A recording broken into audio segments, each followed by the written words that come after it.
ओम नमो भगवते वासुदेवाय। नमस्कार दोस्तों, आज की कथा में हम आपको श्रवण कराएंगे कार्तिक मास महात्म के 29वें अध्याय की कथा। ऋषि बोले, यह पीपल शनिवार के दिन ही क्यों पूजा जाता है? सूर्य जी बोले, समुद्र मंथन से जो रत्न देवताओं को मिले उनमें लक्ष्मी और कौस्तुभ मणि विष्णु को मिले। जब विष्णु लक्ष्मी को भार्या स्वीकार करने लगे तभी लक्ष्मी ने भगवान से प्रार्थना की। लक्ष्मी बोली, प्रभु मुझे छोटी से विवाह कैसे करते हो? इससे पहले ये मेरी बड़ी बहन अलक्ष्मी का विवाह करके फिर मेरे साथ विवाह करो, यही सनातन धर्म है। सूर्य जी बोले, विष्णु ने लक्ष्मी की बात को सुन तपस्वी उद्दालक मुनि को अपने अनुरोध से अलक्ष्मी दे दी। उस अलक्ष्मी के श्वेत दांत थे, पतला शरीर, लाल नेत्र और बाल रुके थे। धर्मज्ञ उद्दालक मुनि विष्णु के कहने से अलक्ष्मी को अंगीकार कर अपने आश्रम में लाए। अलक्ष्मी होम के सुगंधित धुआं वेद ध्वनि सुंदरता देख दुखी होकर वह बोली, हे कांते, तू यहाँ क्यों नहीं रहेगी?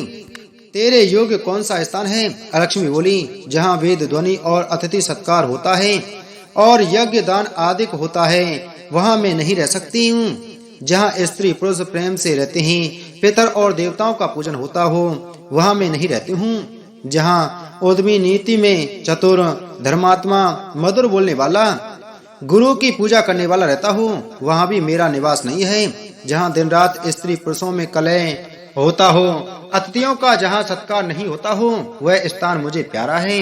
वृद्ध सज्जन और मित्र का अपमान हो, जहाँ कठोर भाषण होता हो वहाँ मैं नित्य निवास करती हूँ। जहाँ लोग दुराचार करते हैं, पराई स्त्री से प्रीति करते हैं, उस स्थान में मेरा निवास है। जहाँ गौ हत्या मद्यपान आदि पाप होते हैं मैं उस स्थान में रहती हूँ। सूर्य जी बोले, तब अलक्ष्मी के वचन को सुनकर उदास होकर मुनि उद्दालक बोले, हे ज्येष्ठा, जब तक मैं तुम्हारे योग निवास के लिए स्थान देखूं तब तक तुम पीपल के वृक्ष के नीचे रहो। सूर्य जी बोले, इस प्रकार उसे वही बैठा उद्दालक मुनि चल दिए। वह बहुत देर तक उनकी राह देखती रही पर पति के दर्शन न हुए।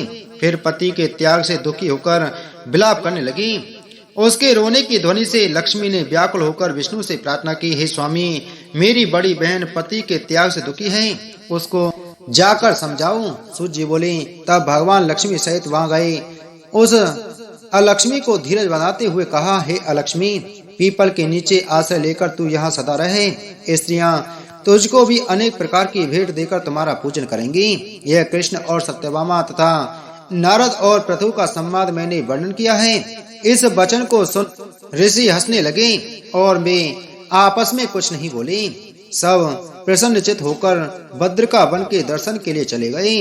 जो प्राणी इस कथा को सुने और मनुष्यों को सुनावे वह सब पापों से छूटकर भगवान विष्णु के समीप मुक्ति को प्राप्त करेगा। इति श्री कार्तिक मास महात्म 29वां अध्याय संपूर्ण। बोलो कार्तिक मास महात्म की जय। बोलो विष्णु भगवान की जय।